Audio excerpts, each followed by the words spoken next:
दोस्तों आज हमारे पास ये लीहू का 32 इंच का टीवी है। इसमें एक्चुअली प्रॉब्लम ये आ रहा था कि इसमें साउंड नहीं आ रहा था।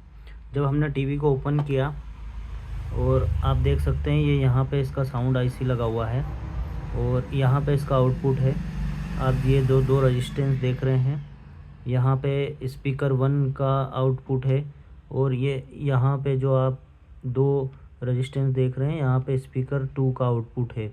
यहाँ पे हमने जब रीडिंग चेक किया तो रीडिंग जो है बराबर आ रहा था 500 के आसपास।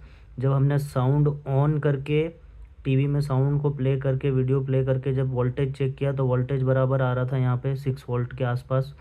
जब हमने चेक किया कि ये आईसी का प्रॉब्लम नहीं हो सकता है क्योंकि आईसी बराबर काम कर रहा है। तो एक्चुअली दोस्तों इसमें प्रॉब्लम ये था कि कुछ सॉफ्टवेयर का प्रॉब्लम था। जब हमने इसको हार्ड रीसेट किया तो इसका प्रॉब्लम सॉल्व हो गया और अभी जो है इसमें साउंड आने लगा है। देखिए आपको यूट्यूब प्ले करके दिखाते हैं।